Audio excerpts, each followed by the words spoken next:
Hello, everybody.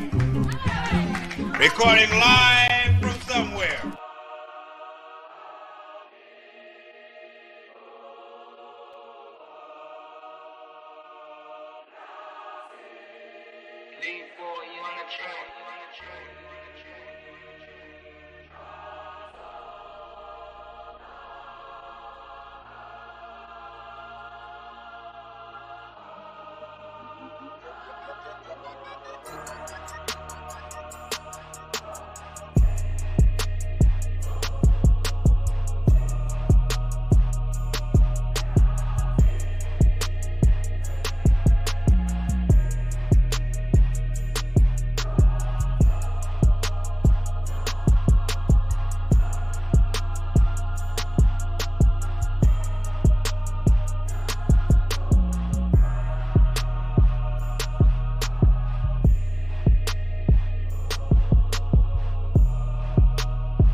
Hello, everybody.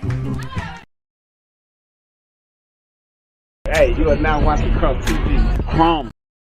Hey, you are now watching CrumbTV. CrumbTV. Hey, we in Chicago, y'all, and y'all watching CrumbTV. It's your brother, 10 buck 2, I say. You are now watching CrumbTV. You in Chi-Town finest, Jim. Inglewood, always up to no good. Man, I'm telling my brother Crumb. You're watching CrumbTV. I'm your humble brother, and you are watching CrumbTV. Reporting live from the Wild Hunter Southside Chicago. You now watching CrumbTV. And you're watching CrumbTV. CrumbTV, baby. Hey. CrumbTV.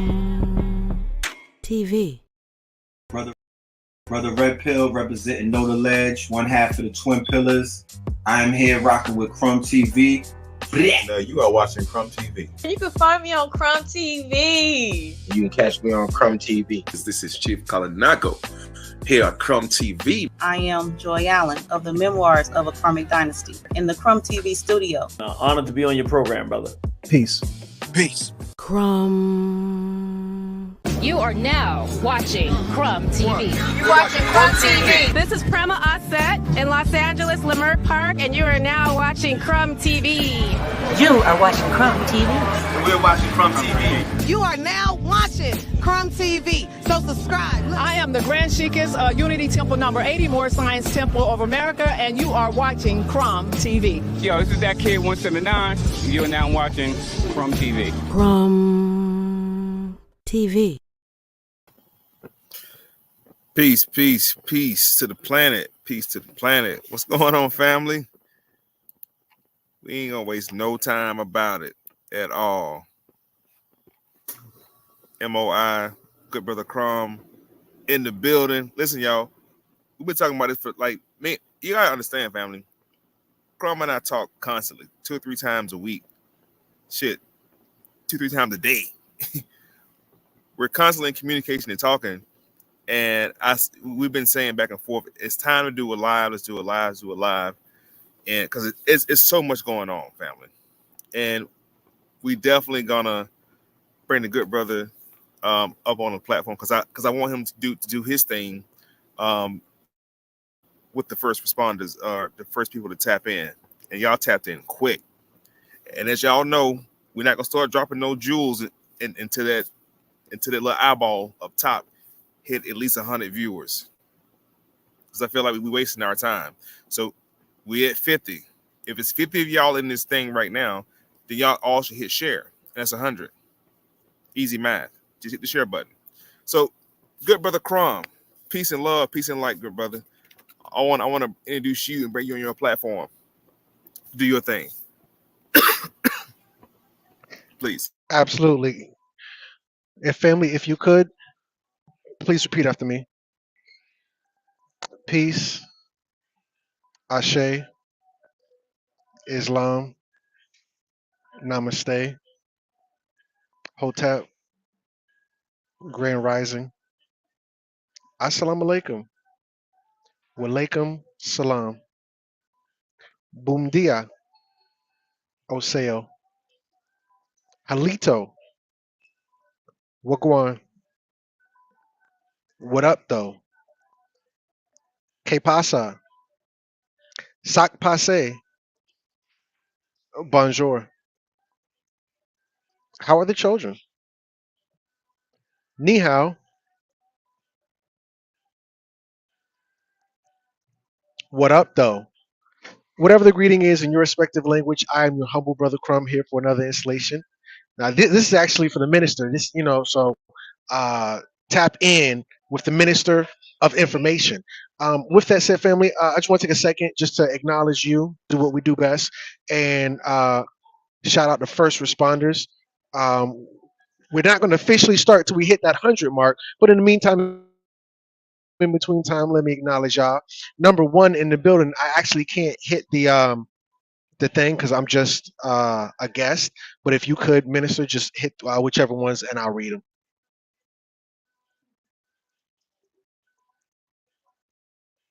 Scrooge Greedy, that's my brother from another mother. He's out there in Oklahoma, double and bubble. He says, "What up, fam? We saying what up? See you. We love you. We appreciate you."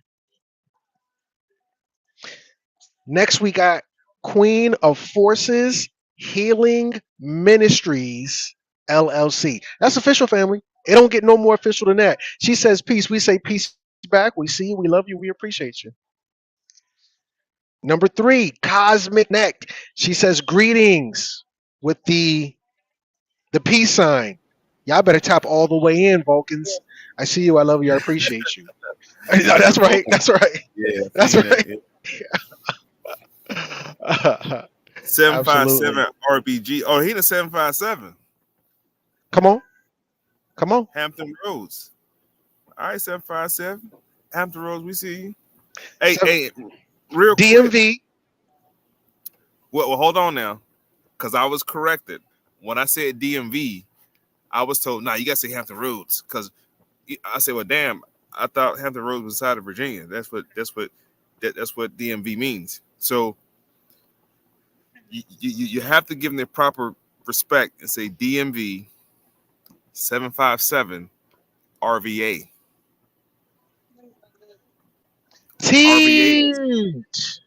RVA 804. That's Richmond. 201 DC, and then 757 Hampton Roads. What's happening? What's happening?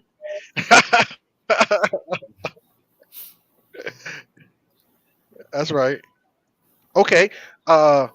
Lord Wheeler. He says, "You're." That's right, family. If you know, you know. Right. There we go. Critical Thinker is in the building. That's my brother from another mother, my man, 100 grand.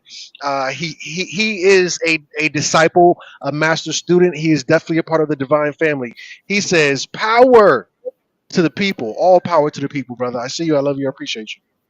All power to all the people. Now, Critical Thinker, I'm gonna ask you, what is power? Uh-oh. And see, we only at 61 people.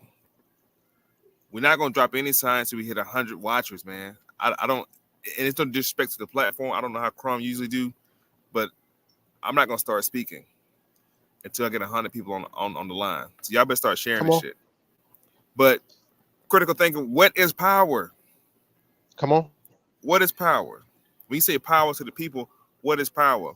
Huey P. Newton says, power is the ability to defy phenomenon and make it act in a desired manner. Mm. Power is the ability to defy phenomenon. Now, if you don't know what the word phenomenon means, write it down. You should have your pens and paper. It's PH something. PHEONIMA, something like that. Phenomenon. Phenomenon. Right. You know, this European English is tricky. This European English was called an equivocal language. Write that down. Equivocal language. That means sometimes the word don't mean what the word means. But power is the ability to defy phenomenon and make it act in a desired manner. That's power. Good couple more in here. Mary McLeod. I love that last name. She says, "Peace, family. Let's go." That's right. That's right. She's in here. That's right. I love the energy. Mo Sunshine 114. She's a usual suspect. She usually always taps in. She is a disciple. She says, "Greeting from M.I." If you know what M.I stands for, then you already know. That's the great state of Michigan. We see you. We love you. We appreciate you. Michigan. Shouts out to everybody in Flint, Michigan. I know people. Oh, Flint. Yeah. Up there in Flint, Michigan, man. That's crazy. All right. Encore 247. He says, "Let's go." Absolutely. Encore 247. That's also my brother. He is a usual suspect as well. He's faithful to the channel. He's here definitely for the support. We got to actually make him a moderator sometime, Minister. So just put that out there. Oh, let's make it happen. Let's make it happen. And you know what? Cosmic Cutie is always on here. And anytime you go live, and you go live, I go live. Cosmic Cutie. That's a familiar name that I know now. So I'm shouting you out. Not Crumb. I'm gonna shout you out. Cosmic Cutie is one of the biggest supporters on the platform. Whether it's a good brother, anybody on the Crumb network that I've seen the sister, she's always in like full support. So big shouts out to you. And I'm shouting somebody else who's always on here too. People I recognize now. I'm sorry, Crumb. Lamont Sanders. Always supporter. Appreciate you. Because you know, I go live on the Facebook page as well, on the Instagram, not Instagram. I wish Instagram did have an option for that shit. It'd be dope. But Brother Lamont Sanders always support. And for y'all that know, you know, that icon he has up on his thing right there, it's called a triple tayu. That's also a cross. That's across the side of a triangle. Now, what you don't see is that circle, which is 360 degrees around the triple tayu. And that symbol represents the royal arc degree of Freemasonry. That's called the red house. You have the blue house and the red house. That symbol represents the red house. That's the 4th through the 14th degree of Masonry. That's when you become what's called a secret master, a secret past master, a mark master, a most perfect master. That's when you receive the real password and the benefits of being a Mason. Anybody not in the red house, unfortunately, you're not a Mason. You was raised to a perpendicular. You was raised to receive the information, but you got to go through the raw art. So peace to Brother Lamont Sanders. I want to just take the wheel by the helm at that point and break that down. We at 71 people, family. Come on, man. 30 more people so me and Crumb can get into this lesson for this evening. We got a lot to talk about. The state of Israel. I'm gonna say it like that. So the what do you call it? The Matrix can't pick it up on social media if you say it like that. Israel. And I know a lot of people that was actually siding and deciding and not really sure what was going on. A lot of religious leaders are taking full advantage of this propaganda that's happening over in that particular area of the world, commonly known as the Middle East. A lot of people are taking sides. A lot of people are not sure about the history between these Khazarians, these Ukrainians, these individuals that are from the empires of old. And I'm speaking particularly about the Persian empires, the various empires that was throughout Europa or Europe. And you come into an area commonly known as Kazakhstan. And these are Khazars. And these are the names that they're giving you right now. But see, this is the information that I was trying to teach, brother, a while ago. Remember, there was a time when I was teaching or trying to lecture on the various tribes of Europe. And I was talking about the Ostrogoths and Visigoths and the Vandals. You know what I'm saying? The Huns, the Mongolian tribes versus the tribes of the Siberian Peninsula, Siberia, known as the Caucasus Mountains. These alien tribes who are not native to anywhere on the planet. I want to go on the record and say that out loud. These individuals that are commonly in these areas known as Europa. We call it Europe for short. The true name of that area is known as Eurasia because it's part of Asia. Africa is Asia Minor. That's Greater Asia or Asia, Asiatic. Who is the original man? That was a question posed by the Honorable Elijah Muhammad, wahi salam. Who is the original man? Who is the original man? And it was said to be the Asiatic black man, the owner, the maker, the cream of the earth, and the father of this universe. So those areas over there, yeah, okay. Somebody tracking. Slavs. They're definitely Slavic. These European tribes who took on the customs. Now, the word custom is twofold. Remember earlier I said English is what's called an equivocal language. So the word custom also masquerades as a word of costume. They took on the costumes and the customs of said people and began to proclaim to be said people. Now, Crumb has spoken on several times of the people who are akin to these Khazardians, these Khazars. In tradition, Brother Crumb had talked about the, what were they called, brother? The ones who were worshiping bullshit. Zoroastrianism. Zoroastrianism, correct. Yes, sir. As a matter of fact, could you brief us real quick on Zoroastrianism, just off the top of your head, what you know? And I'm gonna pull up a picture for people can take a look at it. So, if you are familiar with the car, it's called a Mazda. Mazda gets its name from the Zoroastrian god Ahura Mazda. And the prophet of Ahura Mazda, his name is Zoroaster. And this is a Persian god and a Persian prophet. Now, Zoroaster has his preachers. They're not called rabbis. They're not called sages. They're called magi or magi. Oh, shit. Okay. Okay. That's right. Trying to make this bigger. Are you able to see that, or is it small on your screen? Yeah, it's a little bit small. You might can hold control and tap plus. Control. Where's the plug at? There we go. All right. That should have made it a little bit better, right? Yep, sounds good. Looks good. Okay, cool. So let me read real quick. Zoroaster, also known as Zoroastrius, is regarded as the spiritual founder of Zoroastrianism. He is said to have been the Iranian prophet.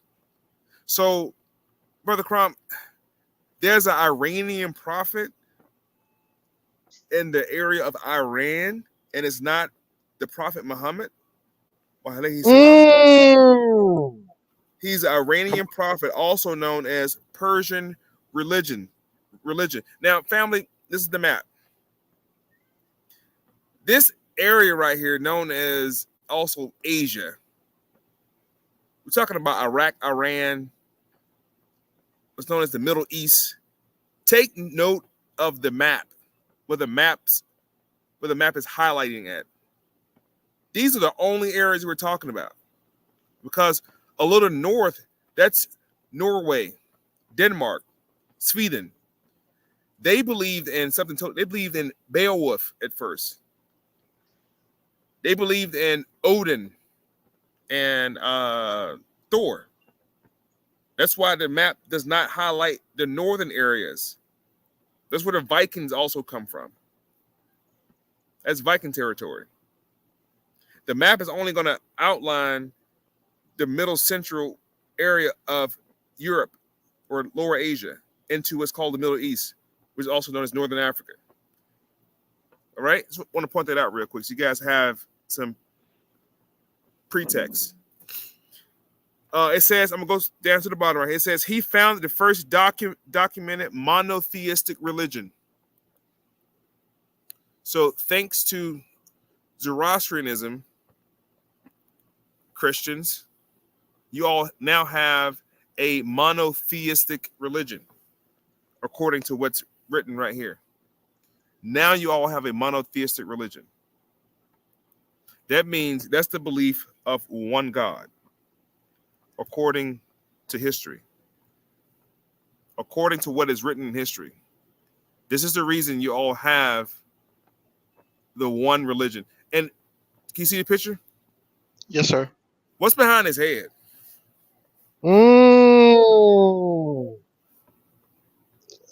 It's supposed to be like light beams or something? Or the sun.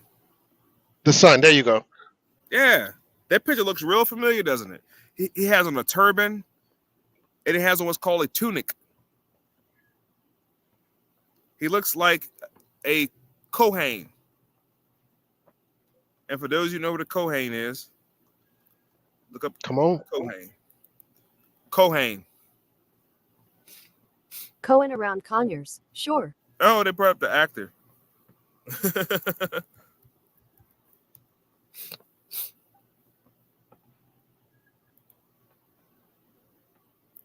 Kohen. Also spelled Kohen with a K. My apologies, family. It's that damn English language.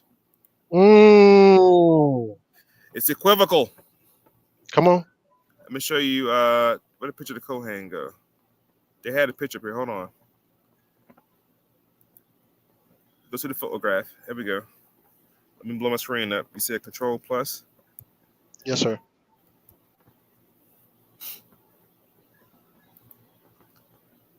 It's that picture right here that I'm trying to blow up, family. Give me a second. Oh, that Control Plus won't work with the picture. You got to go to the actual picture.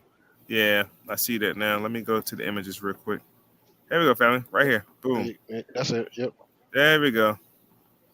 You notice the appearance of the Kohen and Zoroastrian. Remember the tunic and the head wrap? Ooh. It's okay. Let's go back. I know. My bad, family. I went way too fucking fast for y'all. I'm sorry. You're so funny. I mean disrespect at all. I mean no disrespect, family. Let's go to Zoroastrian. Oh, shit. Is it the same picture? There we go. This is Zoroastrian. These are the Persians. Supposedly. The Persian god. The Iranian. Y'all do know that people from Iraq and Iran, like, they're not indigenous. According to Dr. Book T. Coleman, they're called Tajectonide. That's the word that he used, if I'm saying it correctly. The people in the Middle East are an amalgamated people. What does that mean? Meaning anybody, and this is not hate speech. This is just pure anatomy and science. Anybody in that region came into that region. They came into that region. We're the 100 people. Here we go. Now we're the 100 people. Now we can start teaching. Islam. Islam. Now we can start teaching. And that was so divine because as soon as I was about to get into the fold of everything, we had 100 people. So now let's start teaching.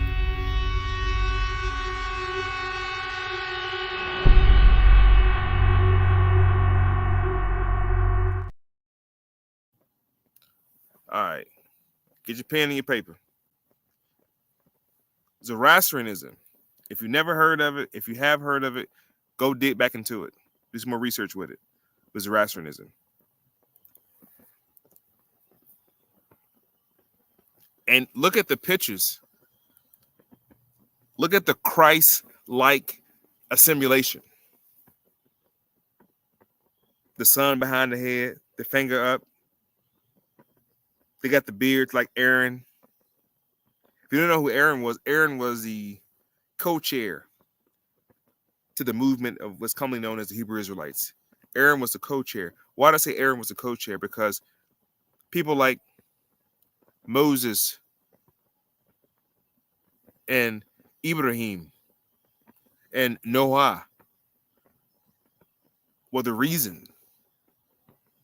It's not about a Hebrew Israelite.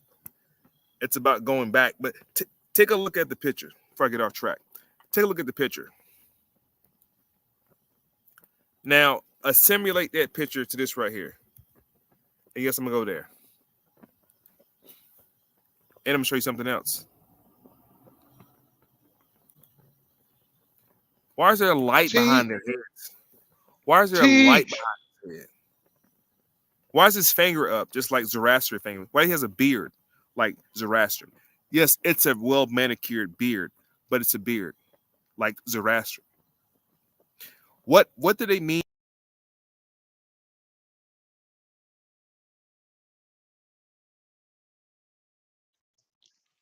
Family, I think we lost the M.O.I. He should be back in just a second. But while we're waiting for him, There I'll we go go. into this. There he is. There he is. No, continue to go ahead. I was just going to tell the people that when you're dealing with the Jewish faith, that particular faith, a lot of it comes from Zoroastrianism. The devil concept. Remember, our pantheons of beliefs had no devils in them. The devil concept comes from the Zoroastrian faith. Heaven and hell comes from the Zoroastrian faith. Monotheism comes from the Zoroastrian faith. According to the Jewish faith, prior to their enslavement in Persia, they were polytheistic. They had all types of gods. And see, Crumb, you know what? I don't think people really understand. When we're talking about polytheistic and monotheistic, and I think those are the only two that we get hung up on in America. Is talking about the monotheistic and the polytheistic, but nobody teaches you about henotheism. What is henotheism? Henotheism is when you acknowledge the multitude of gods, but you only choose to worship one of the multitude, like in Christianity. In Psalms 82, God sits amongst the council of gods. God also says in Genesis, acknowledge no other gods but me. So you're saying there's other gods? Why is God even why is he acknowledging them? Teach. This is a pantheon of gods of worship. And you're always going to see things like Greco-Roman. Rome is going to become totally absorbed with the culture of the idea of monotheism. And Crumb already schooled y'all on who brought monotheism into Egypt. Because Egypt was not even on a monotheistic system. It was on polytheistic and henotheism as well. So what we're looking at here is the beginning of the idea of Jesus. And we're going to get to the false and the true Yahutis, commonly known as Judah, who y'all call Judah. Because when we say Jews, we're only talking about the tribe of Judah. That's why I ask Hebrew Israelite brothers, okay, I got it. But which tribe are you from? I get the fact that you IP, and no disrespect, I don't know what the acronym is, but you see them on the street corners and they're yelling out, teaching people about the scriptures and the true and everlasting gospel. Every time I see these brothers on the corner, I get excited because they're teaching. It reminds me of the second and third great awakening in America. This is why Moors, it's to my Moors, to my Temple Moors, this is why they say that Noble Drew Ali was in Newark, New Jersey on a milk crate on a corner, passing out pamphlets and talking to the so-called Negroes, telling them that you're not Negro, you're not black, you're not colored. Those were all titles put on slave by slaveholders in 1776 and last to 1865. But this is a new era in time where you must proclaim your free national name. Every man must worship on his own vine and fig tree. Islam? Noble Drew Ali was on that milk crate propagating the faith of Ali because that was during the third great awakening, the religious movement in America. That's what made Noble Drew Ali's movement so popular and so many followers, so many people. Like, y'all see the pictures of Noble Drew Ali, how deep the Moors were back then. This is the 20s, before internet, before text messages, before beepers and pagers and payphones. They had their own newspaper. That's how they communicated back then. So correct. The point I'm making is, back to my point, we're definitely going to get to the hot topics of the evening. We just hit 100 people. We about 30 minutes in, talked for 20 minutes. So we got a little bit of time to get there. But I want to walk y'all through some history. And I want to allow Brother Crumb, I want you to please chime in whenever, brother. You want to take the floor. I don't want to be Shannon Sharp. You know what I'm saying? Skip. You hear me, Skip? I don't want to be Shannon Sharp over here talking the whole fucking time. But definitely, brother, feel free to chime in, because see what Crumb's able to do, he's able to bring a different perspective to the matter, because I get so fucking deep into the history of everything, and then Crumb hits you with some fucking facts like, God damn, I never thought about that shit, I never heard that shit, that's crazy. And that's why we always on the phone so much, because we think alike in that realm.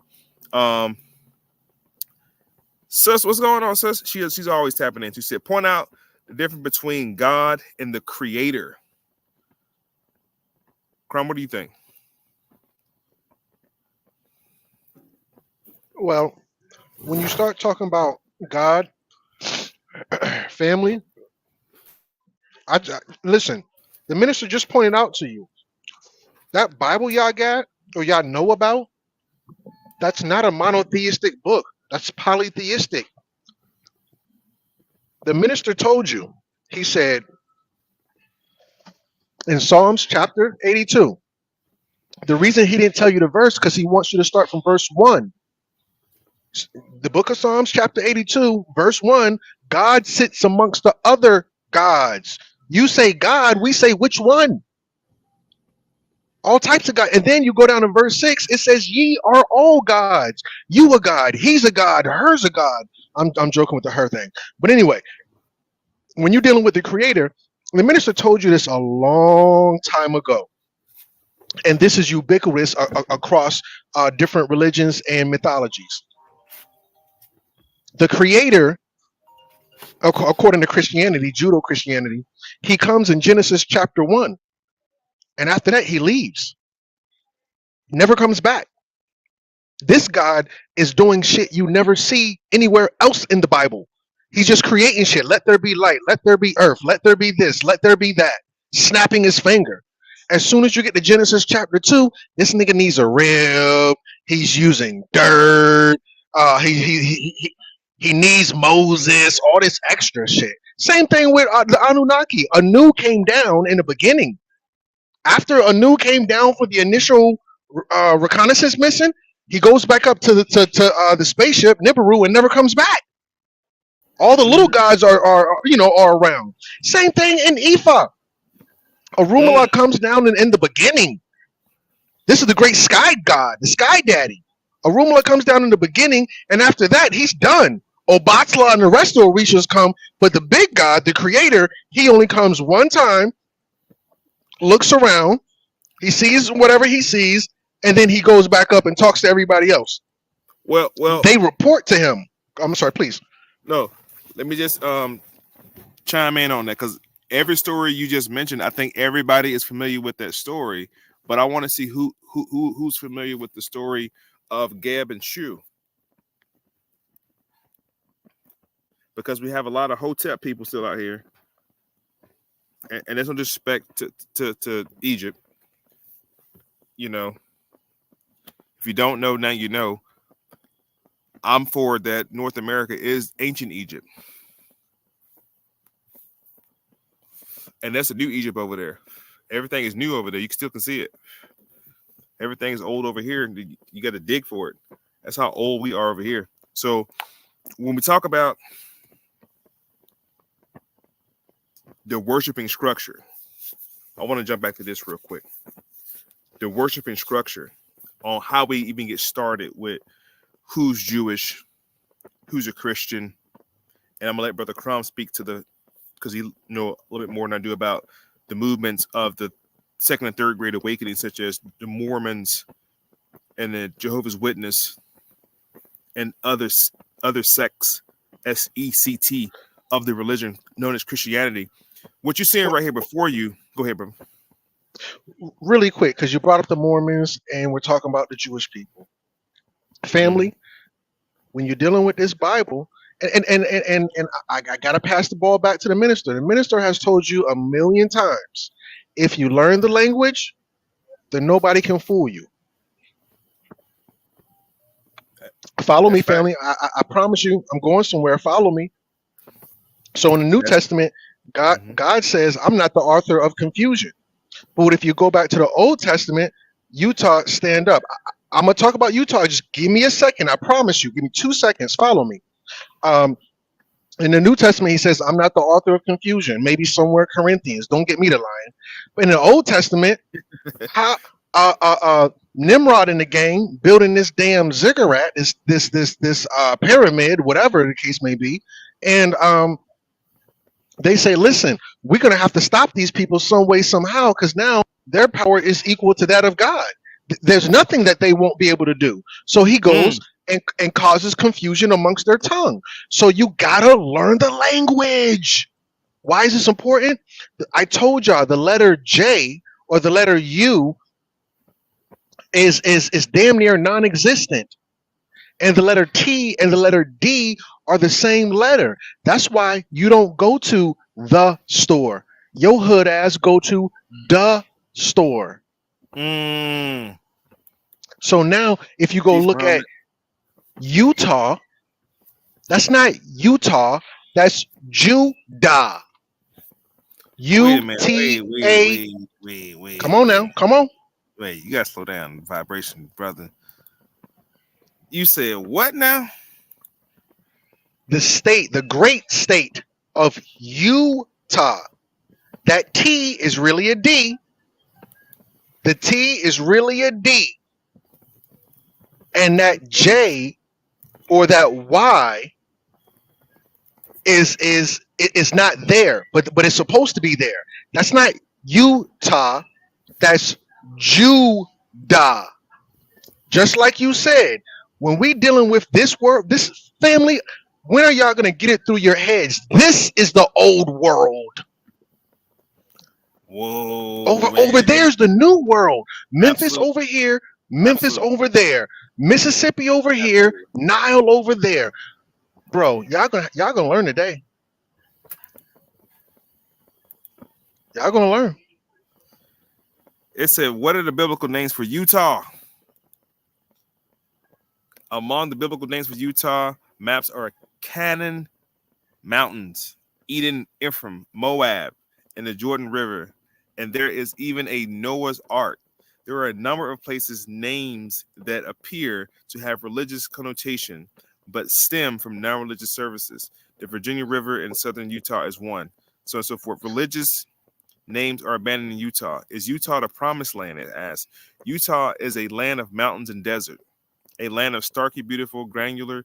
It is also a land of hardship, struggle for Mormons who arrived in 1847 in the Great Bison. Was New Zion the promised land? What? Utah, Utah right now is arguably the most religious state in America. I'm not talking about you people who claim religion and your cousin is the biggest Christian in the world, but she don't read the Bible and she don't go to church. Them people in Utah, they practice they ish. They on par with the Amish. They like go hard for they ish. Wow. Bro, I've never heard of this, man. This same thing with the Yucatan. That's not the Yucatan. That's the Yucatan. And that T, yeah, that T is really a D. That's the Judah tan. That is. Remember, crazy. God told you He not the author of confusion, and then what did He do? He confused you with the language. Yahshua. Yahshua is Joshua. Y'all gonna have to learn the language. You're gonna have to learn the language. You don't have an option on this. When the minister tells you get your pen and paper, you better get it. Utah is Judah. That is nuts, man. I've never heard of that. That is crazy. Now, family, when I'm saying crazy, I'm saying out of my mind, because that's what crazy people are often said. She's out of her mind. She's crazy. I'm saying the information was not in my mind. So, wow. Good shit, man. See, I just told y'all what be happening. I just said what be happening when his brother go live, man. I just told y'all what happened, and it's happening. Let's get back to this character, because somebody in the comment section brought out some stuff I want to talk about. I think it was Will Justice who was dropping some jewels over here. And Brother Will, I want to go back and acknowledge your comment, because see, Will, a lot of people are not versed in the history of Christendom, of Christianity. He said, got to talk about Arians. And we're not talking about the Arians. And Brother Will, please correct me if I'm incorrect, but the next comment you said after that was a time period, meaning this Aryan preceded the Nazis of Germany, I would assume. So, got to talk about the Aryans. Now, Aryan was a particular individual. Back to earlier, we were talking about polytheism and monotheism, and I mentioned the word henotheism. Now, the time of Aryan, who the good Brother Will is talking about, it brought about what was called a certain controversy in Northern Africa. This is not quite the Donatist, write it down, Donatist schism. It's an African schism. Now, Arian, if the same Arian I'm talking about prior to the Council of Nicaea, this Arian kicked off a debate amongst the bishops. This is when that picture I got up there, I'm showing you right now, of Serapis Christos. And this was during the Ptolemaic period of Egypt. So when the Hotep community makes the argument that white people never ruled Egypt, that's a fucking lie. There was a whole period where Greece, Greco. See, Greece never had an alphabet until the Egyptians applied the hieratic, demotic form of their writing. You have the metuneter, and you have what's called the hieroglyphics. And you have the hieratic and demotic form. And that's when Greece got the alpha, beta, or alphabet. Okay, so Serapis ushers in the idea of two ancient Egyptian deities, because as good Brother Crumb said, we're dealing with polytheism. He merged Apis and Osiris. It came what was called Osirapis. Now, Osirapis is the deity that Ptolemy I, Soter is his name. Soter means savior. He was one of the generals left in charge of Egypt after Alexander the Macedonian. Alexander was not a Greek. He was a Macedonian. After Alexander came into ancient Eucupta of Mizraim, he left one of his generals there, and Ptolemy I Lagi took over. You have Ptolemy II Philadelphia was his son. And it's a whole dynasty of these motherfuckers that kept this idealism of this image, which later became known as Jesus Christ. This image was actually broken by Empress Irene.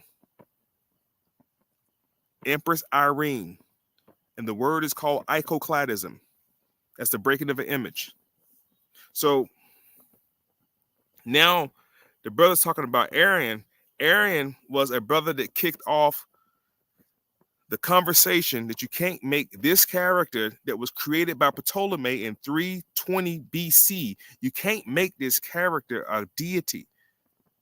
You can't do what's called dual nature.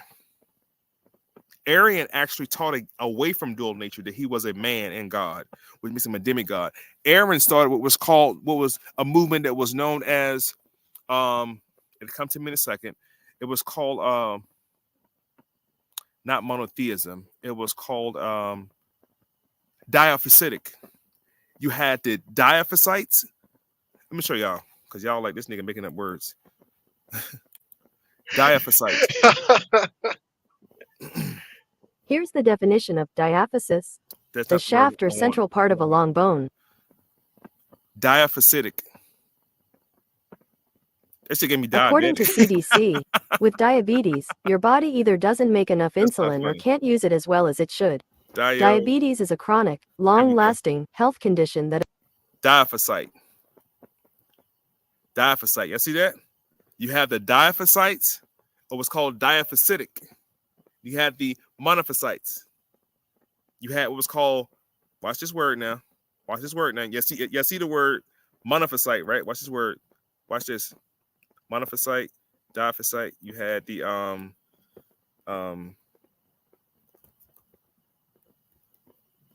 monophysite. Monophysite in Christianity, one who believed that Jesus Christ's nature remains, although divine, not human, even though he makes an earthly and human body with his own cycle of birth. That's called a monophysite. So before we get into polytheistic and monotheistic, you have to understand the Christian doctrine according to what Brother Arian had kicked off, which later become known as the Donatist Schism, which kicks off the council meetings. I'm going to walk y'all all the way up to what's going on in the world right now. The council meeting of night. This is the first council meeting, by the way. There were two council meetings.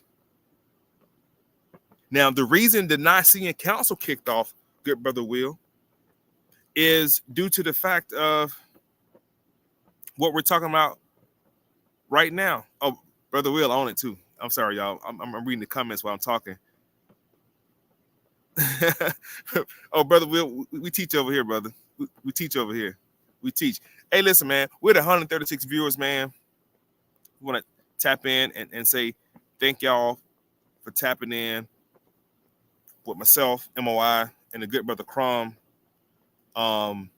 Be sure to subscribe to the channel. We're streaming on all platforms. So whatever platform you're on, just motherfucking subscribe to it, or whatever the case is, and we got you. You know what I'm saying? I'm not on here often. I'm super busy. Whatever the case is, good brother Crumb is on the road making that guala. He's out doing his thing on the highways and byways. And we take time out of our busy schedule, family, to still talk to y'all, deal with y'all, and imparting to y'all our portion of understanding. And that's all we're doing. We're just giving y'all our portion of understanding. We're not saying that, fuck what everybody's talking about, listen to us. No, because I give love to everybody. It's all peace and love at the end of the day. So shouts out to everybody. If you feeling kind of generous, drop a donation. If not, totally fucking cool as well. It's all love. It's all love, family. I promise you it's all love. So back to the program. Now, the Nicene Council kicks off. Yeah, we're going to get to the council meetings. the council meetings kick off. And find the good brother Will, because I'm vibing with good brother Will right now, and I see all y'all comments. I promise you, family. I see all y'all comments. So I just want to address this good brother right here, because he said it. The council meeting of 325 came about due to the fact that you had monophysites, you had diaphysites. One believing in the dual nature of Jesus, and one said he can't be both. This right here brought about what was called the schism. Watch this. Religious African schism.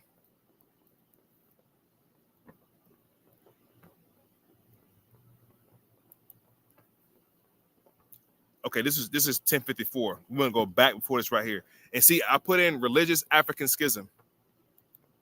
Dantonist schism. That's the same one. Pardon me, family. Hold on. What was the reason for the Nicene Council? According to Britannica, the Council of Nicaea was the first council in the history of the Christian Church that was intended to address the entire body of believers. It was convened by the Emperor Constantine to resolve the controversy of Arianism, a doctrine that held that Christ was not divine but was a created being. Now, without even reading this shit, I just told y'all what the good brother Will was talking about. The Council of Nicaea was the first council meeting in history of Christian church. This is the Christendom. I'm gonna show y'all the difference between Christianity and Christendom in a second. That was intended to address the entire body of believers. It was convened by Emperor Constantine. Y'all know Constantine the Great. Now, Constantine does something later. Constantine is not a Christian during the Council of Nicaea. He's not a Christian yet. He's just getting the bishops, who were all African bishops. He's getting the bishops together. This is 325. Later, we're going to also see something happen, which is called the Hagia Sophia, the first Christian church. Later. Now, it was convened to resolve the controversy of what the good brother Will was talking about, Arianism. Because Arius, a brother, made a statement. You can't do both. You can't do both. And they said, watch this shit.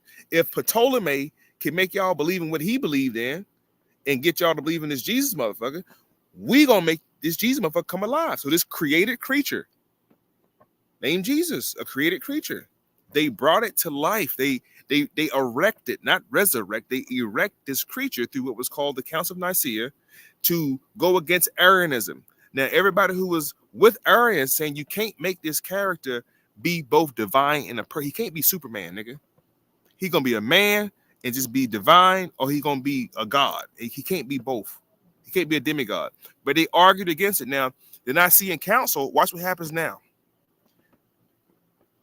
The Nicene Creed. The Nicene Creed. Here's a summary from USCCB. The Nicene Creed. I believe in one Lord Jesus Christ. I believe in the Holy Spirit, the Lord, the giver of life, and I believe in one, holy, Catholic and Apostolic Church. We believe in one God, the Father, the Almighty, the maker of the heavens and the earth, all that is seen, unseen. We believe in one Lord Jesus, the only Son of God, eternal, begotten by the Father, God from God, light from light, and truth from true, begotten, not made. They had to put that part in there, y'all. They had to put the part begotten and not made, because he was made. Why would they put that part in there? Begotten, not made. Remember, he's begotten, not made. Now we didn't make him up. This is called the Nicene Creed. It's also called what's called the Homogeneous Creed. This is the creed. This creed of Nicene Council then brings up the fact, okay, we got a boy or a young man named Jesus. We have his daddy called the Father. How did he get here? Because you have to come through the fallopian tubes. You have to come through the womb of a woman to be mortal on this planet. If we're going to make this Jesus or this Serapis character mortal, he has to have a mother. And from that, Council of Ephesus. According to Wikipedia, this is called the Council of Ephesus. That picture is when they made Mary the Theotokos. Watch this. See? Image in Church of Notre Dame, France. Notre Dame de Frère, what does it say? France. The priest standing right in the middle of the Cyrus of Alexander on the throne of Virgin Mary and Jesus. This is when they created the mother. This is when they created the mother. Look at this. Do y'all see that? But see, I just told y'all, let me back up. I'm just gonna hit the back button, go back. I believe we can get to it from here. I told y'all about him, remember? He combined Osiris and Apis and gave you Osirapis. This is Ptolemy. 320 BC. It was no Jesus at this time. It was no thought of no Bible, no Moses. Nothing was happening at this time. Written history. Ptolemy I Soter, as part of a vision to unite Egypt and Greek subjects, Serapis cult. They were also called Christians in 323 throughout the Roman Empire until it was banned by decree of Theodus I. The Serapis cult were called Christians. Watch this. The Serapis cult were known as Christian. Oh, shit. As Christians. Hold on, y'all.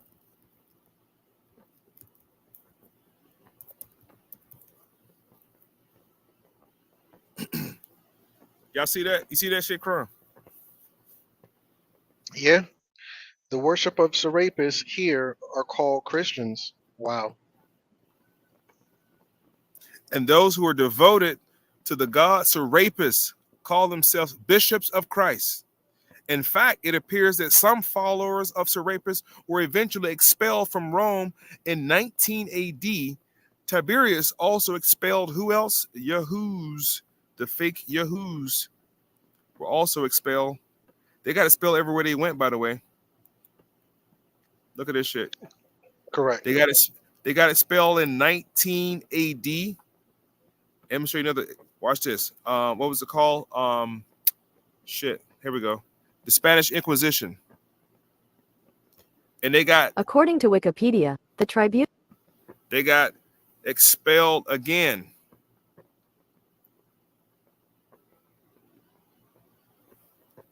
I told y'all we're going to get to it. But I want to walk y'all to this shit historically and not just give y'all these little buzzwords you're going to hear on Instagram and TikTok. You're going to hear about the tribe of Judah and nah. Let's walk through the history so we can talk to everybody. The Christians, the Muslims, everybody going to talk about this. This is known as Spanish Inquisition. The tribunal of the Holy Office of the Inquisition, commonly known as the Spanish Inquisition, was established in 1478. Catholic monarchs, who are they? King Ferdinand of Aragon, Queen Isabella of Castile. If you're not familiar with those two names, if you're not familiar with these two names right here, where'd it go? Ferdinand of Aragon, Isabella of Castile. They made her look like pasty white too. That is crazy. Iconocladism, man. Isabella was not that fucking pasty. Nowhere near it. But anyway, this is known as the Inquisition era. What's so special about the Inquisition era, Minister, and why are you showing us this shit? This is right after 1492. I'm sorry, it's 1489 to 1495. Y'all know what happened then, right? 1489. The Moors were getting kind of sloppy in Spain. Granada, Tripoli. And finally, in 1492, we know that they sent the Italian cat over to a new land, and they conquered the Americas under what was known as the Indica Terra Cavina. It was a religious edict. You know how they got that, the notion that they have the religious edict to rule the fucking world? Right. See, let me back a little bit. Y'all think the first time that the Yahudis, or the false Yahudis, the first time they got badges was during Hitler? No, no. In Spain, they gave them badges too to identify these motherfuckers. Go ahead, brother. Could you look up Alhambra decree? Alhambra decree, for sure. Alhambra decree. According to There it is. See, I just told y'all to remember those two names. They came up again, didn't they?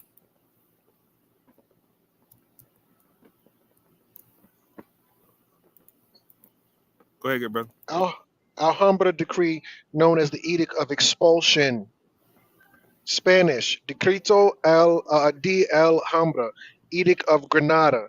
This is right after they win the Battle of Granada, then they issue this. It's just the date. Remember, this is 1492, like you just said. The joint Catholic monarchs of Spain. Once these two kingdoms come together, that's the first time you get Spain. Prior to these two kingdoms coming together, it's not called Spain. It's called Iberia. Isabella of Castile and Ferdinand ordering the expulsion of practicing who? Can you Yes, sir. scroll up? Practicing Jews from the crowns of Castile and Aragon. If you want to stay here, you have to convert. They said the Jews have to leave and the Moors have to leave. The Moors who stayed, they converted and they were called Moriscos. The Teach Jews who Muhammad. stayed, the Jews who stayed, they had to give up Judaism and become practicing Catholics. Yep. The largest conversion. I'm telling you, this was a religious thing, and watch this. Watch this now. That's the Alhambra decree in 1492. Watch what happened prior to that. If I can get my voice to go right. Hold on. What was it called? Antikythera Cavina. That's not it. Let's type it in. Well, hold on. Let's go here first. Inquisition, a court established by the Roman Catholic Church in the 13th century to try cases of heresy and other offenses against the church. Those convicted could be handled to the civil authorities for punishment, including execution. This is Christendom. This is Christendom. This is the dawn of Christendom. I want to give y'all a clear idea what was happening religiously, because we just talked about the expulsion out of Spain, Catholic Church. Here's another thing you have to understand what an inquisition is. And there was a global inquisition under the guise of the Roman Catholic Church, under the command of, we just talked about him here lately, bro. What's his name for Halloween? The nigga who was put the edict out for the Knight Templars. The King of France. Yeah. No. What wasn't the king? It was the Pope who put out the edict. Pope Innocent. Okay, I'm sorry. Oh, yes, sir. Pope Innocent and Pope Gregory. Them niggas. Correct. But the point that I'm showing you all is the term Inquisition itself comes out of the church. When the Greeks came into ancient Egypt, it was an inquisition, expulsion. What the so-called use right now in the news in Palestine, they inquisitioned the original people who were there. Anytime there's a religious agenda, not political, religious agenda behind it, it's a fucking inquisition. You want to speak to that, brother? Yeah, I do. Let me just look this up real quick. During that particular time, because I don't want to confuse the family. Hold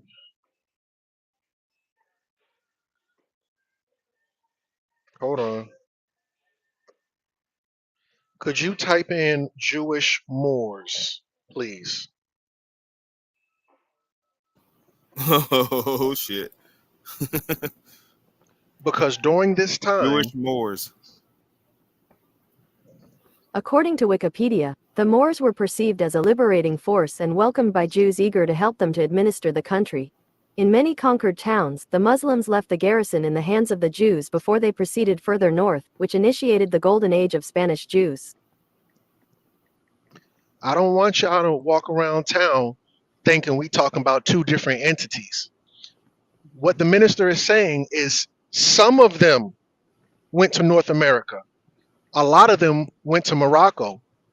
Right now, the biggest group of inhabitants who live in Morocco are Jewish Moors. The minister already told you that that five-pointed flag came from the Jews. The Jews gave you that, family. So now these Jews who left or got kicked out of Spain, they're called Sephardic Jews. The second biggest population of Jewish people is in Morocco. So now the first biggest group of Jews, allegedly, supposedly, are the Khazarian Jews. That's the biggest group living in Germany and Israel. The second is the Sephardic, who got kicked out of Spain. So I don't want you to think that we're talking about something else or a different group of people. The Khazarians, I can't co-sign them.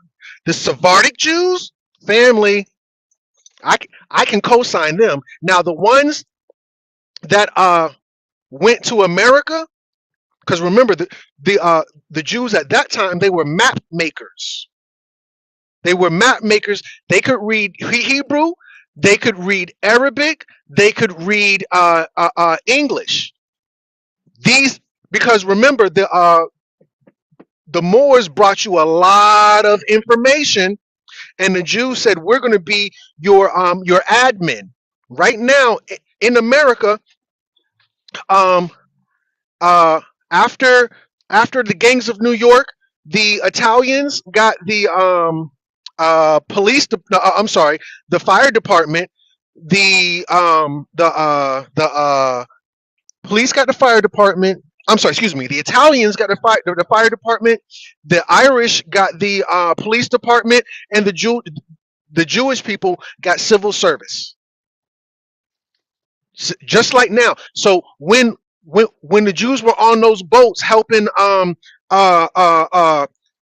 Christopher Columbus and the gang, they were the ones. These were your Moorish navigators, and these Jewish Moors who were helping Christopher Columbus, they would wear purple. Why is this important? Because when they came to America and started their gangs selling coochie, that's how they came up. They were selling coochie. They called themselves the Purple Gang. But I yield the floor, please. Chicago history. Brother Crumb dropped some Chicago history just then. The Purple Gang out of Chicago. The Purple Gang. They were transporting booze from Canada across that lake. Killing police and everything. Unruly class individuals. The Purple Gang. Look them up. Then when you get into the Purple Gang, you need to start learning about people like Bugsy Siegel. The real gangs of Chicago. But you know, foreigners who came over here. Now let's go back to, you brought out something earlier a second ago. You talked about the Alhambra decree, which was in 1492. Look what happens in 1493, family. If you guys can see this, this is called the Indica Terra, and it was a edict issued by Pope Alexander VI on May 4th, 1493, which is convenient because Christopher Colombo just got back at the end of 1492. See, that's what I tell people. Look from 1489. I mentioned that earlier. I said it earlier, right? Tripoli, Granada, which sparked off Brother Crumb to give you all the history of the Alhambra just now, and the conversion and expulsion of these Yahutis, supposed Yahutis, who are called Sephardic. So you have the Sephardim, you have the what I'm about to call them Zoroastrians, not the Zoroastrians, the ones that's in the news right now, known as what? What kind of Jews are in the news right now? Jews in the news. The Israelis? No. They're called the Ashkenazis. So you have the Sephardim, the Ashkenazis, and is one more. Hasidic. Come on. Hasidic, Ashkenazis, and Sephardims. Those are the three that are proclaiming or portraying the religious culture of the original Jews. And the original Jew. Watch this now. I want anybody to get mad at me. I'm gonna come back to the Indica Terra Cavina. I want anybody to get mad at me. This is information. Hell, I didn't do this. Come on, Farrakhan. It's okay. Come on. These are called the Beta Israel.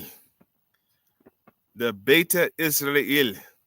Now, what's so significant about the Beta Israel is they are genetically through DNA. Which is funny because you guys do know in the state of Israel, it is illegal to get DNA testing to prove your tribal affiliation. Illegal. Unlawful. Stop it. Put your ass in jail. Don't pull nobody blood in the state of Israel to prove that they link to the people right here. They can't do it. These are called falashas, by the way. These are the falashas. All right. Ethiopia. Moors.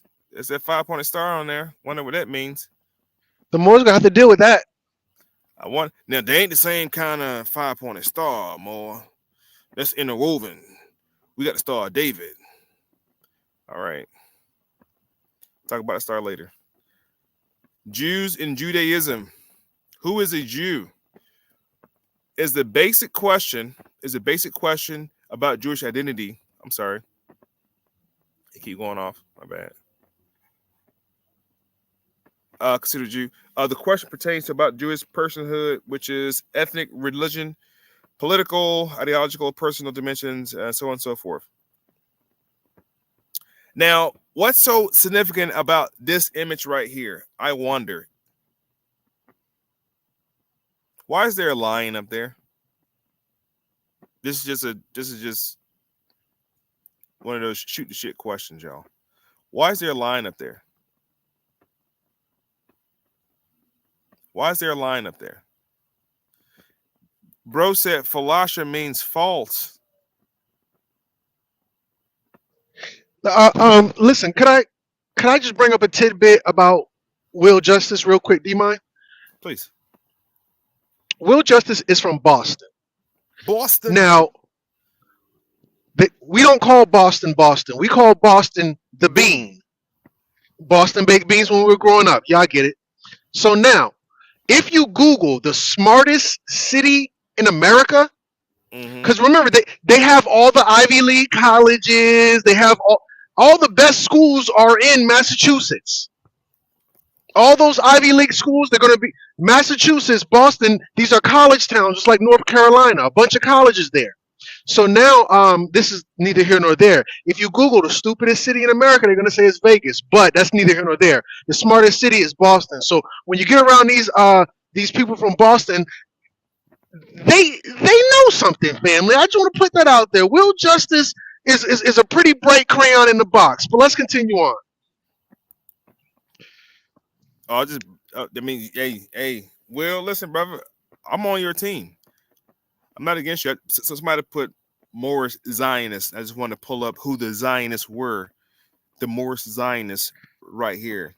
Those are the Morris Zionists. And the word Zion, people, simply means Jerusalem. I know it sounds all creepy and Matrix and all that shit, right? Remember on the movie Matrix, they were trying to get back to Zion, right on the Nebuchadnezzar's.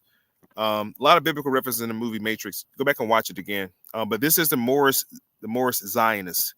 This is the Morris Zionist Temple. I believe this is in New York, by the way, and there's one in New Jersey. Yeah, Jersey. Okay. Well, this picture is in New York, according to what was written on the post. This, yeah, right here, New York, 1920s. This is New York, family. The Canaanite temple. Man, you better make me go somewhere else. I'm not gonna go down that road, but the Canaanite temple was in New Jersey. That's the Canaanite temple. Okay, got you. New Jerusalem. Right. This is the Zionist more. But back to your point. I mean, yeah. If the brothers say the word falasha means false, then I'm not gonna argue with that. But I'm talking about the Beta Israel. I'm talking about these people right here. They're also known as the Benji people, or what's called known as the Fuzzy Wuzzies, according to Dr. Malachi York. The Beta Israel. These are the original people who occupied the lands in what's known as Palestine. This line is interesting because this line shows up again in another whole of the culture called Rastafarianism. The Eurecha. It's a lot of Eurecha people in Gwinnett County, Georgia. The Beta Israel, modern Beta Israel, Beta Israel, House of Israel, also known as Ethiopian Jews, Hebrew, Amharic. That's the language Jesus supposedly spoke, is Amharic. Our Jewish community lived for centuries. That's hundreds of years, family, hundreds of years. The state of Israel is 1922, 21. It's about 70 years old, 80 something years old. Not that old. But this community was been around centuries, probably as old as Aaron or Moses. I don't know. And I say that with all due respect. The Bible is only 500 years old. And you hear about these people living to be 900 years old. So this just says centuries, which mathematically means hundreds of years. Decades would be 10. In the area of Kingdom of Askum, Ethiopian Empire. Axum. They got it spelled weird. Yeah, A-X-U-M. Yeah, I'm used to saying A-X-U-M. I apologize. Ethiopian Empire. There's that tribe of Judah again. Judah is represented by the lion, y'all. This is the lion's head, the king of Yehudi, Judah, right here. This is the Lion of Judah. This is what Marley raps about or sings about all the time. The tribe of Judah, the lion, right here. The Moors say that the lion and the lamb is going to lay one day together. You see that? And this comes about due to the fact of, and we're going to stay in Ethiopia. I'm going to get my last point out because I want to hear Brother Crumb add some value to this next point I'm about to make real quick. That Ethiopian connection to Christianity comes out of the fact of, watch this. I'm going to try to put her real name in here.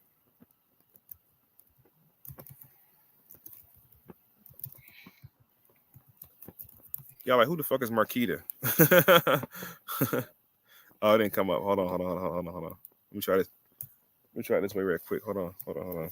Queen Marquita? Yeah, there we go. The Queen of Sheba. And they got a European one. The Queen of Sheba family is I'm sorry, the area of Sheba is also Ethiopia. Okay, see, according to Josephus, famous Jewish writer of some sort, according to Josephus, he said that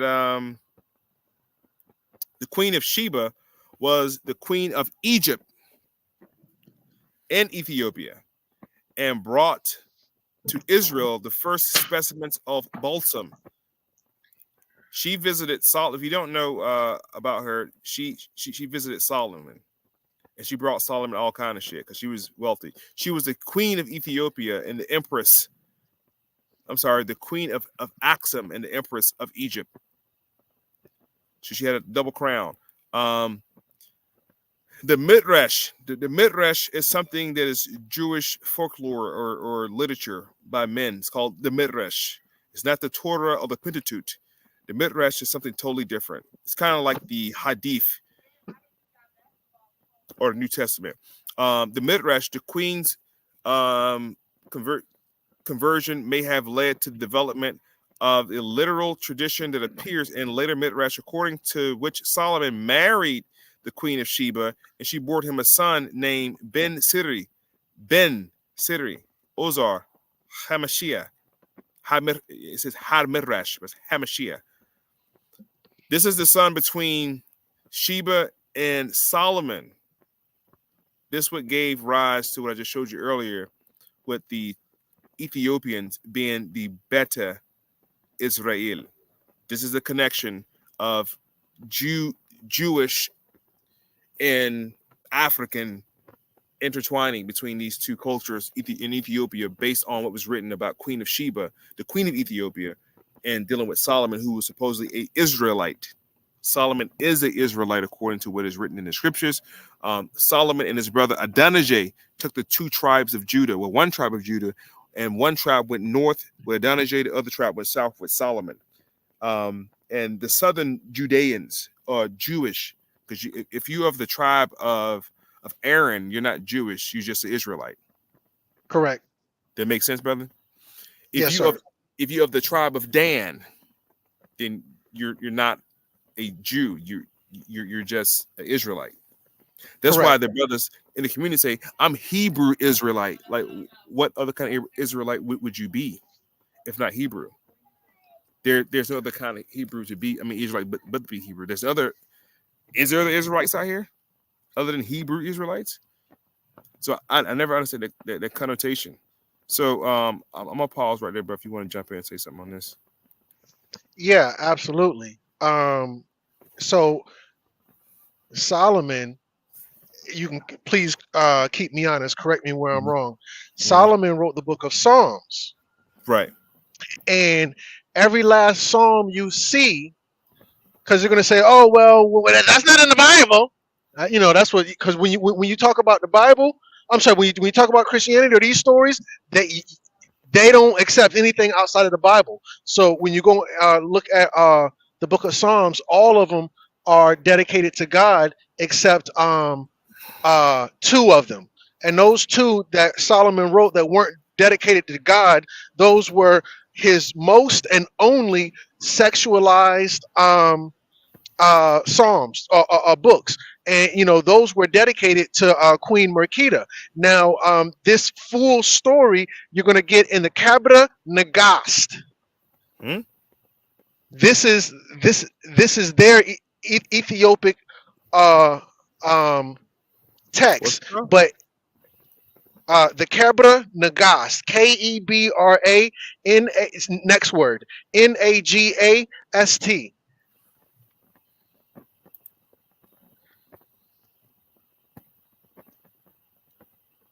That's correct right here. Yes, sir. That is all wise, right, and exact. What the Kabra Nagast is a pivotal text in the Rastafarian tradition, written in Ethiopian during the 14th century. This sacred tale tells the story of the relationship between the biblical King Solomon and the Queen of Sheba. Now, remember, King Solomon, that's biblical, family. I can't co-sign King Solomon. Now, Queen Merkita, the Queen of Sheba, she's real. That's a real person. Solomon, I can't listen. Whatever your stance is, I'm neutral on it. Could be not. But Queen Merkita, that's a real person. That's not no fictional Bible shit. So I definitely wanted to say that the Kabra Nagast is where you're going to get details on this relationship. They had a son named Menelik. No, I'm sorry, not no. I think it was Menelik. You're right. Yeah. And the story goes, because remember, Solomon had like 1,000 wives or some shit. Don't get me to line. But they say Solomon only had one son. Hold on, nigga. I'm not the smartest man in the world, but you had 1,000 wives and you only got one son. I'm not. Something's not adding. The math ain't mathing. What you got to realize is he probably had a whole lot of children, but they're not recognized under the kingdom. You got to remember, Solomon was not recognized Solomon's brother really was gonna try to take the throne from him, but Sheba, not Marquita, but Bathsheba, which is her kind of a pen name. Just Teach. So if the queen of Sheba is this Ethiopian matriarch, then Bathsheba, who Solomon so kindly swiped from his front lineman palms, he sent a nigga to the front line to get killed and took his wife. But Bathsheba was Solomon's mother, and she wasn't really King David's wife. She was one of his harems. So there was a big thing with Solomon even taking the throne over his brother Adonijah. Remember now, Teach. Adonijah rode through the city on a white horse and everything. Solomon rode in on a donkey like Jesus. Come on, somebody. Come on, somebody. So the same thing is still there when Solomon was not recognized either. So the child between the two kingdoms had to be, for all the Masons listening. Remember, Masons, when the three ruffians tried to run away after killing King Hiram Abiff, they tried to flee to Ethiopia. That's a reason they tried to go from the building of King Solomon's temple. These are three ruffians who tried to flee after they killed Hiram Abiff to go to Ethiopia. But the seafaring captain asked the three ruffians, "Do you have the password?" And they didn't have the proper password to get to Ethiopia. All right, go ahead, continue. Okay. So now the story goes that, Solomon was like the smartest person in the world or some shit like that. Now, a backstory on the Queen of Sheba. She's actually an empress. She rules over 2 different land spaces, not just a kingdom. Like she's the queen, she got her queendom. A emperor or empress has several kingdoms. That's a notch up. Because if you notice, that lion is wearing a triple crown. That's not kingship or queenship. Queen or king is going to wear a singular crown. That triple crown signifies something. You're going to see, I think the Pope wears that crown too. So now, with that said, she goes to him and she questions the fuck out of him. And he answered every question all wise, right, and exact. And it turned her on. And she was like, okay, I'm feeling you like that. And he was like, listen, I'm not really sure about you. I feel like you're going to steal the Ark of the Covenant from me. And she says, nah, I swear to God, I'm not going to do that. And she obviously keeps her word. So they sleep together that night. She gets pregnant. She flees. And she has his only legitimate heir to the throne, which is Menelik. And Menelik, years later, after she raised him, goes to his father's like, "Hey, I'm your son. The heir to the throne of both Israel, Judah, Sheba. That was a particular land." And Ethiopia, which wasn't called Ethiopia at the time, obviously. But so Menelik goes to stay with his father, and they have like this great prodigal son type shit, but he didn't leave on bad terms ever. This is his first time seeing his father.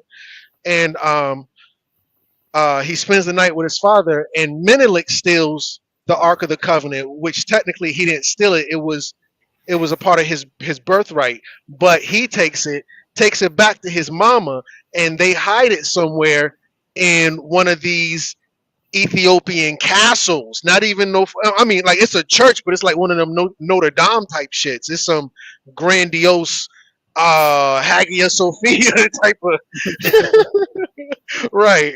So this is I don't subscribe to the Solomon shit, bro. I'm gonna say it again.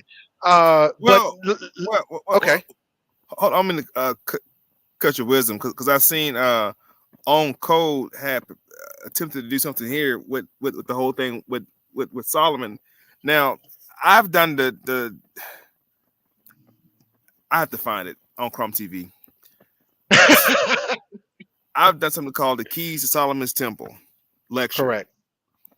And right, soul is correct, but You have to understand it's just O-M, and then on. So it's S-O-L-O-M and then O-N. And I broke this code down several times.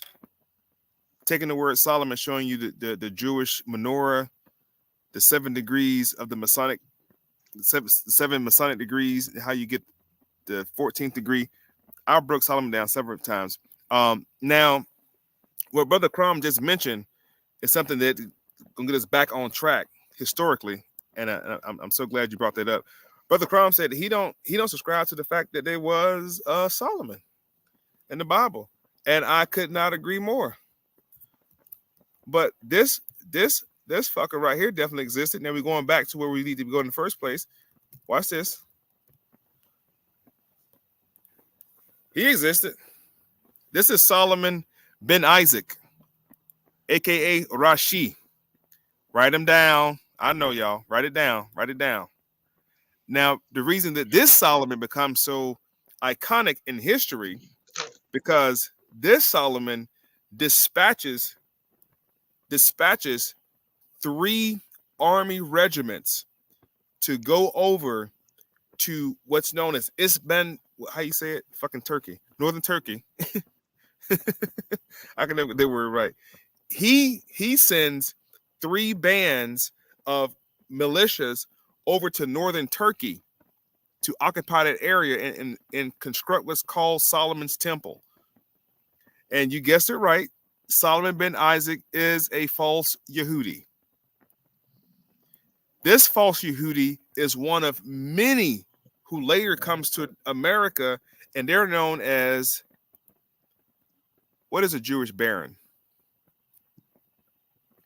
They're known as barons. Now let's talk about the nobility class of these barons. Between 1819 and 1900, a number of titles were conferred on Jews. Of a sample of 700 German nobles creating during this period, 62 were Jewish. Let's go over the nobility family. You saw it. It's coming. It's coming. Watch this now. 1819, 1900, a number of titles were conferred on Jews, a sample of 700 German nobles creating during that period. 62 were Jewish.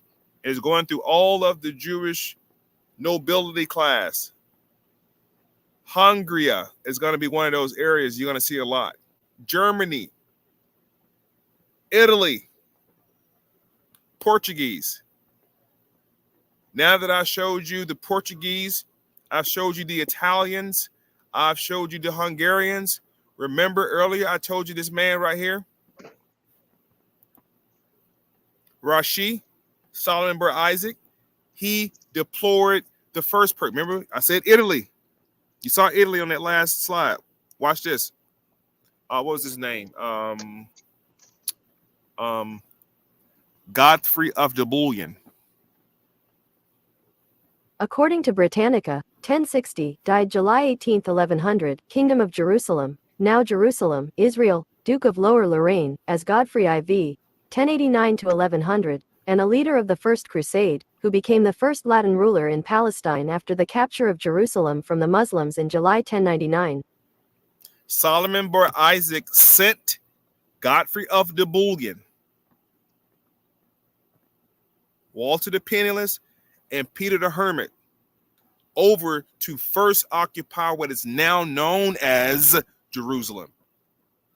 In 1920s wasn't the first time they tried to take land from Palestine and establish this new Zion or Jerusalem. Zoroastrianism, Zionism, Jerusalemism, all these isms have been around since the dawn of time. Solomon ben Isaac sent Godfrey of the Bullion. I'm going to show you Walter the Penniless in a second, and Peter the Hermit. This is the first Crusades. The 1920s, when they established the state of Israel, was the antagonizing part of this whole Crusades to establish what was called New Jerusalem. The book of Revelation tells you that a New Jerusalem would be established. They tried to just do it on their own. But the Crusades, sponsored by Solomon ben Isaac, sending one of these hitmen, Godfrey of the Bullion, Where did he go, Crumb? What did it say right here? It says, I read it for you. A leader of the first crusade who became the first Latin ruler in where? Where's the war at? We talking about 2024.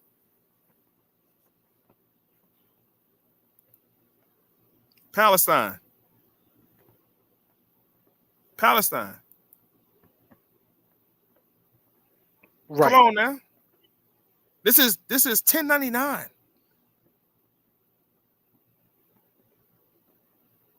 Not no goddamn 1920 something when the state of Israel. No, man. They've been in that territory. And if you can see that gentleman on the horse and the symbols, that's a cross with 4 small crosses around it. That's called a Cresserian cross. And we ain't got time tonight to get into the different crosses. That's called a Cresserian cross. That's not a Knight Templar's uniform. What y'all are used to seeing in Knight Templars are really the Hospitallers. Man, so what the fuck is a Hospitaller? The Hospitaller Knights.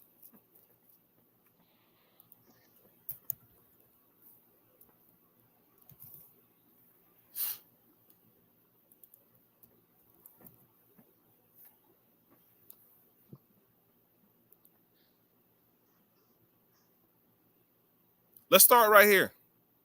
This is the order of the Knights of St. John's. Now we're talking to the back to the Masons. Let's talk back because there are Masons on here listening. We know that for a fact. This is the Knights, or what's called the Knights Hospitaller, not the Knight Templars. It's the Knight. They preceded the Knight Templars. The Knights Hospitallers are directly the hitchmans for the Pope, for the Vatican. Like the Knight Templars are like the FBI. The Jesuits are like the CIA. If I could put it in today's, makes sense for y'all. It says the order of the St. John. What do any Mason say? Or what should any Mason say? If you come across a Mason, they're going to say, from which do you come from? And the answer, if they're Scottish Rite, they're going to say, from the Lodge of the Holy St. John's of Jerusalem. Because that's the password that the Knight Templars and the Hospitallers were using to navigate their ways through the countrysides. From which do you come? Between the Knight Templars, the Hospitallers, and it's like 2 other sects, SECT, that were with these individuals, they had to identify themselves. So back to my point, the Knight Templars, the Hospitallers, they were all after the same territory that they're after today in Palestine, the same territory. But back to Crumb's point, there was no biblical Solomon, but there was a Solomon Bar Isaac who sent mercenaries to establish a walled city. And that walled city was allowed to happen in northern Turkey, but they had to pay what was called the Hemi tax or tariff tax. But that was Muslim territory, what they call at that point in time, they were not Muslims. They were known as Mohammedans or Mohammedanisms. They believed in Mohammedanism. They didn't believe, there was no Quran written at that time. But they were followers of Muhammad. Wa alayhi salam. Happy Holyday to all Muslims. Happy Holyday. But you got anything you want to add? Right, move on. Oh, yeah, absolutely. I meant to say earlier that Go ahead. as far as the respectfully so-called Jewish person, yeah, there were 12 tribes.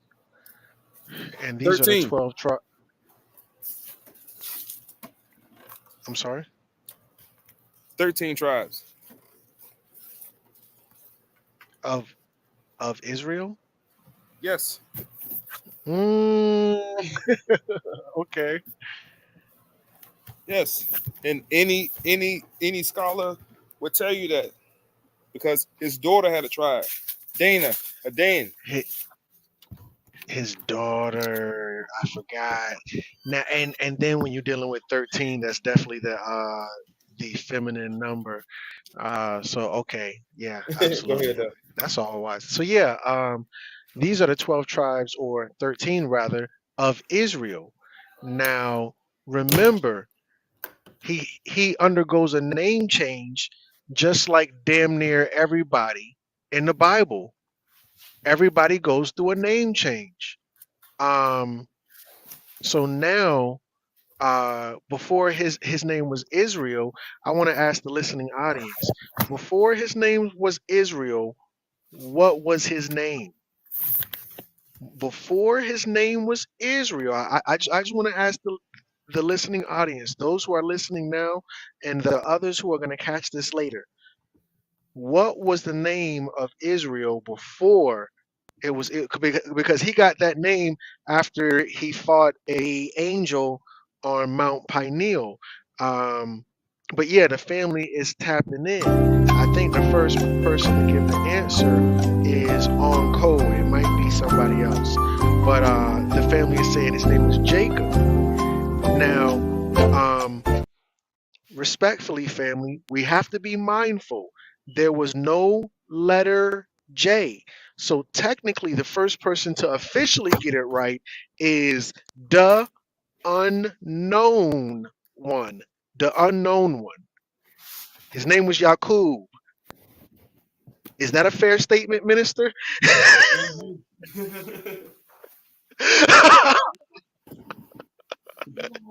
So these are the 12 tribes of Yaqub. We have to be mindful. There was no Jacob. There was no Jerusalem. That's why why do you think the minister keeps calling them something pronounced with a Y? Or because the Y is the J. The minister ain't said the J word one time tonight.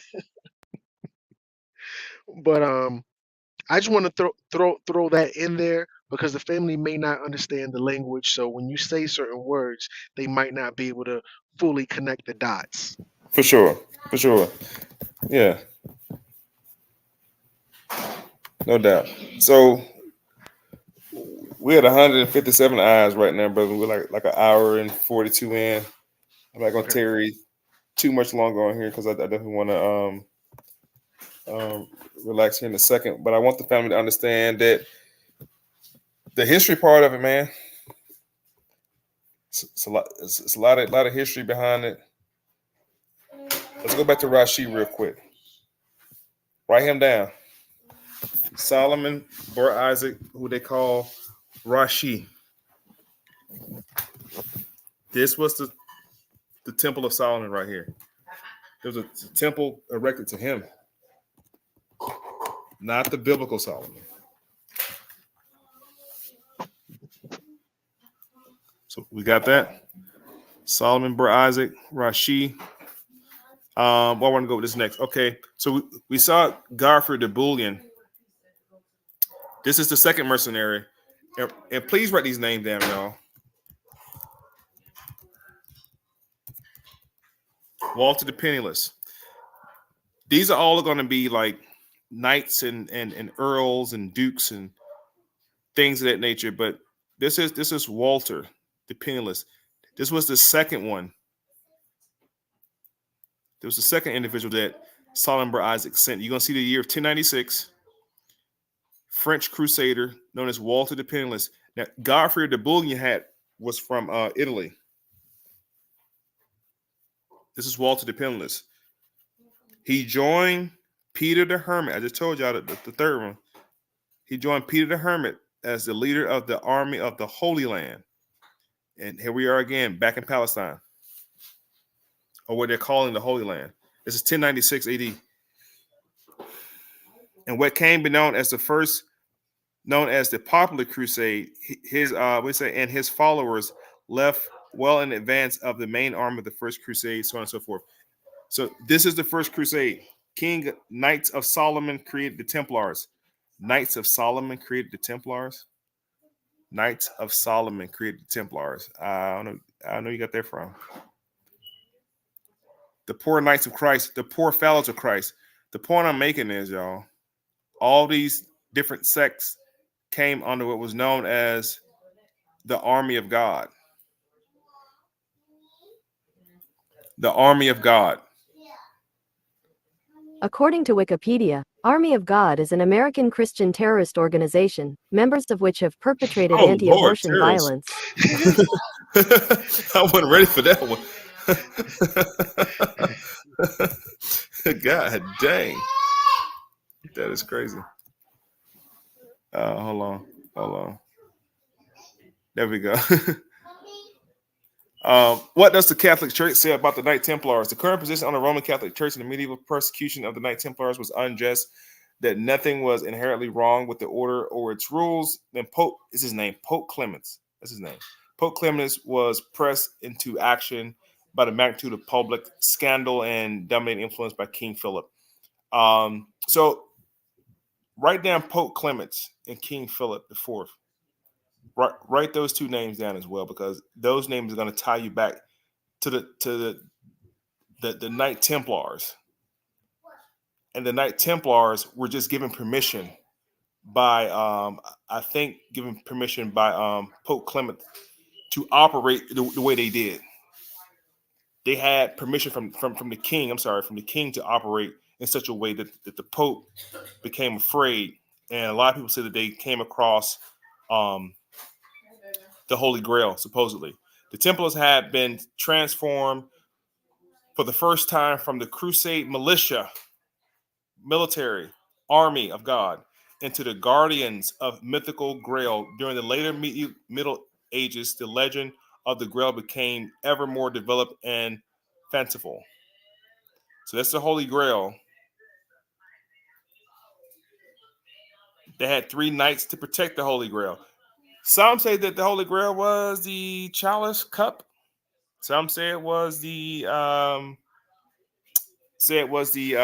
of the Covenant. But whatever it was such significance to where it frightened Pope Clement into killing all the motherfuckers. Like, they all got to go. So that's the army of God. And again, I just want to show you the connection of this Christendom and Yahudiism and the land of Palestine. This goes all the way back to the Templar Wars. So we talked about the Knight Templars. We talked about the Hospitallars. Watch this right here. Here's another. And these are all regiments, by the way. These are all regiments, by the way. Then you have the Knights of Malta. These are the Knights of Malta. Look at that symbol. There's a whole history behind these 4 arrows that go into a cross. But what we're used to seeing is this right here.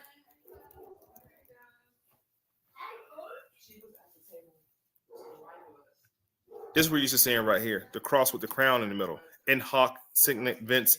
And I don't know if Brother Sanders is still on here or not, but Brother Sanders, that triple tie symbol I talked about earlier ties into this. In hoc signet vince. In this sign we shall conquer. This is conquest. You see that star or that radiant light behind that crown? And this is actually a sword. This is a sword. This is not a cross. This is a sword.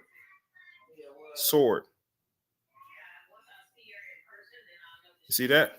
Watch this right here. I think most Methodist churches be having this symbol. I think that's why I saw it on a Methodist church.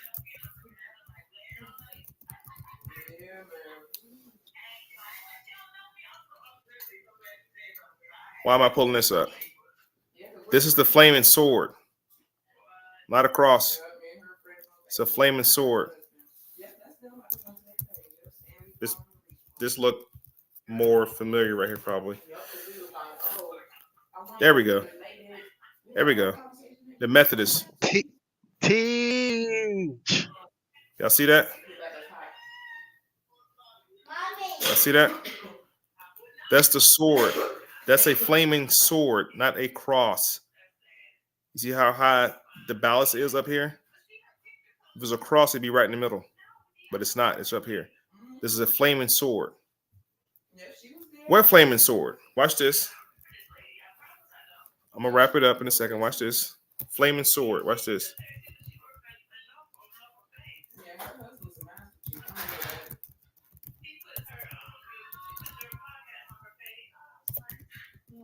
How you spell sword? SWORD. See, this is the flaming sword right here that you commonly think is a cross, but it's not a cross. Jesus shows up with a flaming sword, and that's what that flaming sword is. That's why the Klansmen say that they're lighting the cross up to be a beacon of light for Christ. What did Jesus say about the sword? So Jesus tells them to go buy a sword, and lo and behold, two of them had swords already. Look, Lord, here are two swords. Jesus ended the discussion with a curious phrase: "Is it enough?" Jesus also is. I mean, the flaming sword is talked about in the book of Genesis. This is the flaming sword. So when you see a flaming cross, it's a flaming sword, family. All right. Write this down also. I'm giving out homework right now.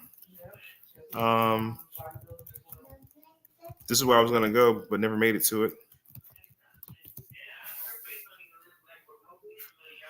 Let's go back to the barons real quick. Who are the Jewish nobles in Spain? And I wouldn't even doubt if they were in cahoots with the House of Castile and the House of Aragon, because I guarantee that the Jewish nobility class didn't convert. The Jewish royalty would include the royal families of the Kingdom of Israel, United Monarchy, Kingdom of Judah, and the Kingdom of Israel, Samaria. You see that? And these are real kingdoms, like real Jewish nobility class. And the point that I'm showing y'all is y'all need to know the entire history. And this royal bloodline is the same bloodline that see Spain. It's the same bloodline that Solomon bar Isaac comes out of. But Solomon bar Isaac was also a Lombard. That's spelling this right. Lombard. Maybe it's just a in there. Lombard. A Lombard. Surname. Notable people with surnames include Charles Lombard, so on and so forth. It's not what I want to know. That's not what I want to know. Sorry. Hold on.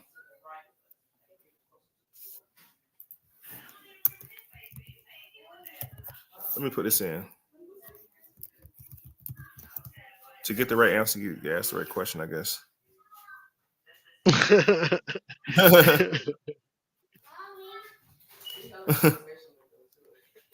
So anyway, you have Lombards and you have, let me see, of Europe. Let me see if it's coming right here. Of Europe.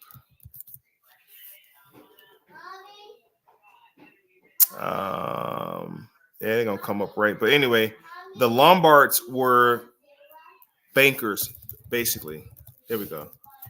Are bankers.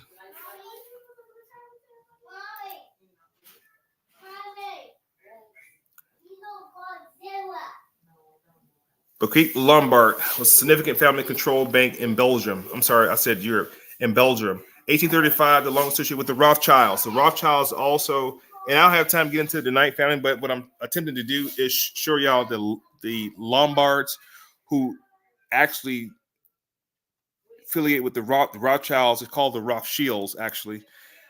The Rothschilds and the Rothschilds, the Lombards, they were all in cahoots with these Jewish barons all in Europe. So Jewish barons, Lombards, they were all the Hemi bankers or capitalists. They were all capitalists or the Hemi bankers. So hold on.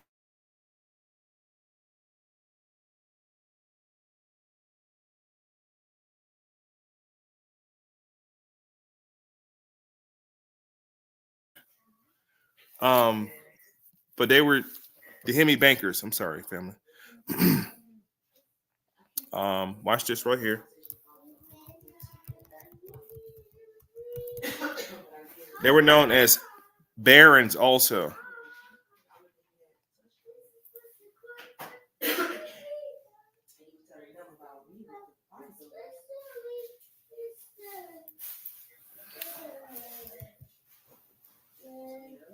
You ever heard somebody say you gotta get a Jewish lawyer? I'm gonna show you why in a second. I wonder if Jesus had a Jewish lawyer. Would he? I don't know. My mind. Stop. All right, so Stop it. if Jesus had a Jewish lawyer. All right, let's get wrap the thing up. So a list of European Jewish nobility barons, say from the Egyptian Jewish origin baron. Those are names. That's not what I want. I was trying to just look up the word baron itself. So anyway, the word baron gives way to the word bar, which is the bar association, which is something that was co-founded by a lot of Jews. Jews were supposedly the ones who would keep up the scrolls and the books and the documents and the laws and so on and so forth. So we don't have time tonight to dig all the way into it. Families want to get kind of, me personally, my point was to skim the surface of some history so you can take some notes. You know, I don't ever get on here to entertain anybody. I can drop some diamonds, drop some jewels. You guys do your own research. Hopefully I say something tonight that sparked a different conversation in the direction of how this political agenda is headed with the land of Palestine. Hearts and prayers with everybody who's suffering tragic deaths, anything violent, man. Just my heart goes to everybody, like both sides, all sides, everybody, you know, hands up, don't shoot, stop the violence. Let's launch the same campaign they launched in Oakland in the late 90s and 80s over in Palestine. Stop the violence campaign. Remember when out of LA, the Crips and the Bloods were killing each other, slaughtering each other. They launched a multi-million-dollar campaign behind stopping the violence. Can't we do the same thing in Palestine?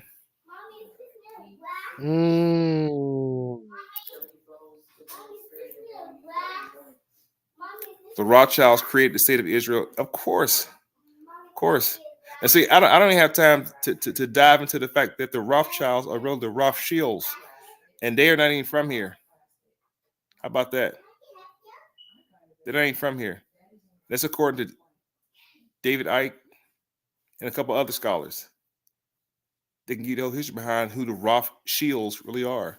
They changed their name to the Rothschilds, by the way. They're also barons or Lombards, capitalists. And the Jewish capitalists and Lombards who came to North America later, late 1800s, they were called carpetbaggers. You ever heard of a carpetbagger? What was a carpetbagger? Let me pull up my screen again. United States, carpetbagger is a largely historical term used by Southerners to describe opportunistic Northerners who came to the Southern states after the American Civil War, who were perceived to be exploiting the local. They exploited the local population. You know what some of these carpetbaggers would do? They would go to the plantation after the cotton been picked, and they get all the leftover shit, and they begin to make what's called wool. They begin to make these wool blankets and resell it back to African Americans or the newly emancipated slaves. This is during the Reconstruction era. The term scallywag, bald head scallywag. This is the actual word. Scallywag. In the United States, the term scallywag referred to a white Southerner who supported Reconstruction policies and effort after the conclusion of the American Civil War. So write those words down. Scallywag and carpetbagger. A lot of this stuff is also pointed out in that Farrakhan book, The Secret Relationship Between Blacks and Jews. I'm just glad everything's being exposed. I just want to do my part to give you some of the history behind it. So, you got anything else, brother? Well, when you're dealing with those opportunistic Northerners, a lot of those people were respectfully Jewish, and Of course. one of them, I forgot his last name, but his first name was Leo, and he owned a factory, and he killed this little white girl named Mary Flagan, allegedly, and or he got found guilty for it, um, and I think at the last, because they were gonna, I think they didn't like how it went down, and they broke him out of jail and lynched him or something to that effect, and uh, it got national attention because it was seen like a prosecution of the Yehudi people. So now Mary Flagan, after that lynch mob uh, went into that jail, they were the ones who created the first KKK. So the first, because the dude, his name was Leo, who killed the little girl named Mary Flagan out there in Atlanta, Georgia. He he blamed it on a black guy.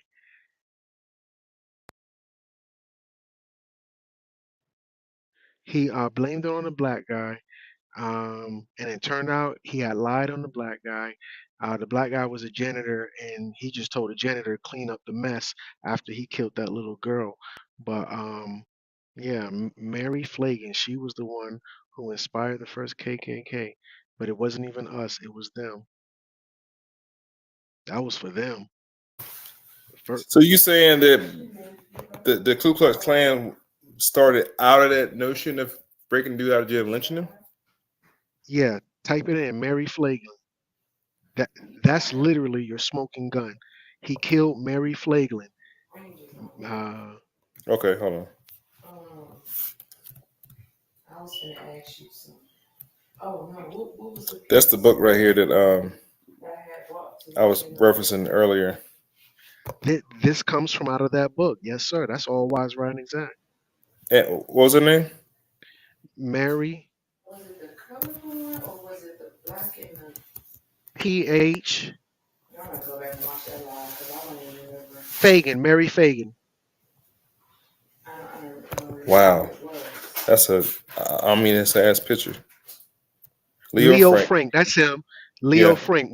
Leo Frank killed Mary Flagan, blamed it on the black guy, got found guilty at the last minute because they were supposed to kill him. Because he killed a little white girl. He was one of them city slickers from the north, came down slaving people. At a pencil Mary, factory. Damn.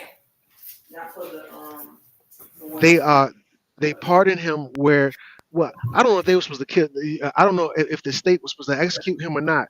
But they broke into that jail and killed that boy. They're on board. So. Damn. Now, if I'm not mistaken, this situation, due to the fact of who was involved, damn. Oh, right here, 1913. His trial and death shaped the nascence. Yep. ADF. This is what I was gonna say. That's a point. Anti-Defamation League started because of that. Yep, because of that spurred the resurgence of the Ku Klux Klan. Wow, it did.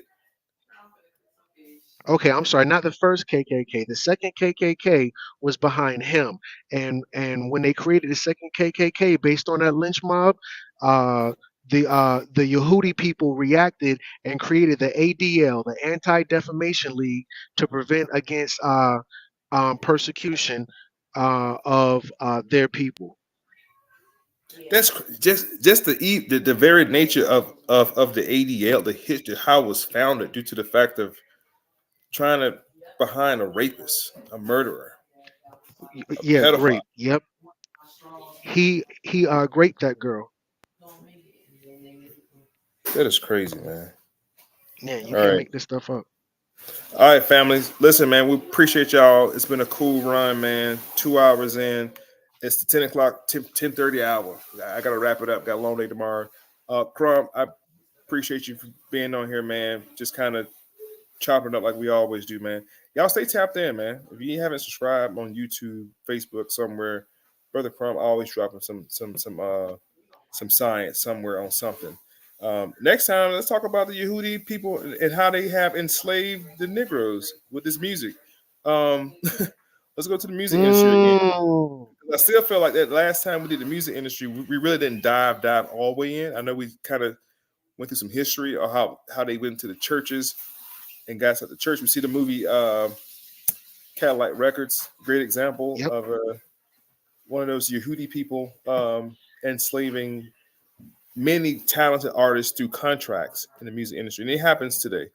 And Kanye was definitely doing his part, shining the light on the shit. And the basketball brother, can't think of his name right now, but he also did his part too. So tap in, y'all. And y'all gonna hear more and more about the false Yehudi people. I want to end with something though. If I can, let's end with this right here.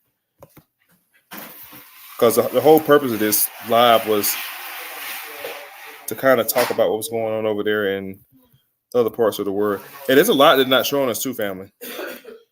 Don't get it twisted. There's a lot that they're not showing us.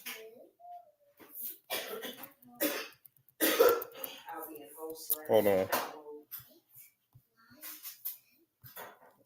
Since everybody is drawing these biblical references, let's let God talk to us right quick. Amen. Amen. Pull out your Bibles and turn to Revelations 3:9. And let me blow up so y'all can see it. This is what I'm gonna say.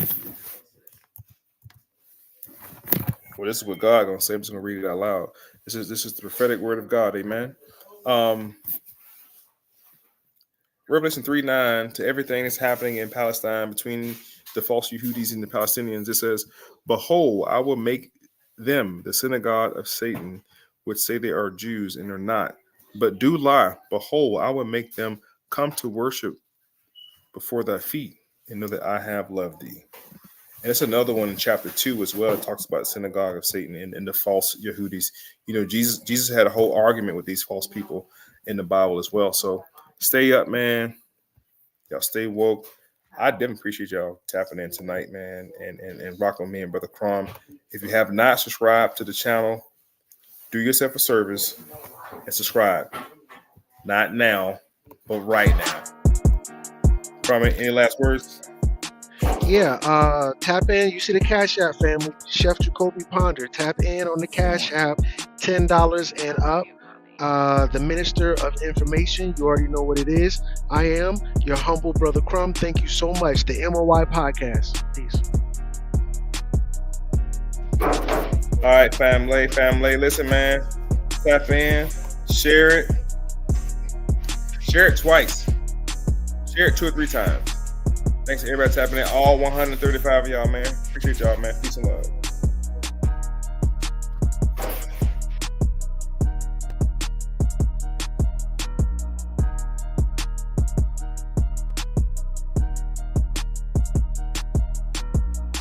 Hello, everybody. Recording live from